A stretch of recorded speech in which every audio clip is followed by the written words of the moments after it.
পর্বের শুরুতে আমরা দেখতে পাই দীপা ও অন্যান্য কর্মচারীরা রাস্তা থেকে সবাইকে রেস্টুরেন্টে আনার চেষ্টা করছে।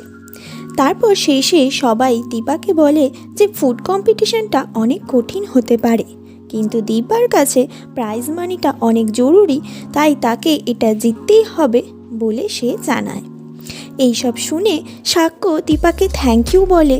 আর রূপাকে জিজ্ঞাসা করলে অমত থাকলেও দীপা জানায় যে সোনার যমজ বোন রূপা আমার হারিয়ে যাওয়া মেয়ে। আর এটাও জানায় যে জয়ীকে বা ওই বয়সী কোনো মেয়েকে দেখলেই তার রূপার কথা মনে পড়ে যায়।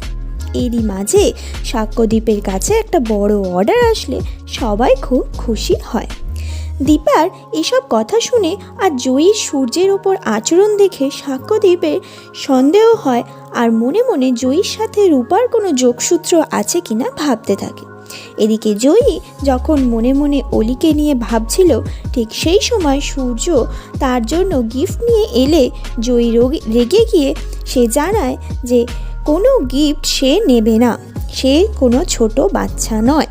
এরপর নানাভাবে সূর্য জয়ীর আসল পরিচয় জানার চেষ্টা করতে থাকে আর বলে জয়ীর মতোই তার আরও একটা মেয়ে ছিল।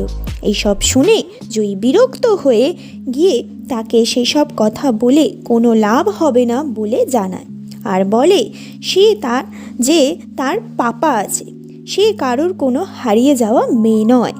আমার কথা আপনাকে ভাবতে হবে না, আপনি অলিকে গিয়ে দেখুন।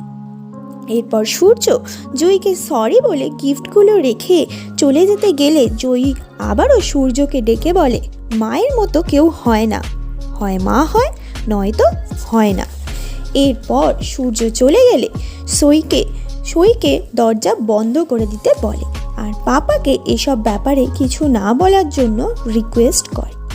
তখন সূর্যের সাথে জয়ীর পাস্টের কোনো সম্পর্ক আছে কিনা সেই নিয়ে সন্দেহ করতে থাকে।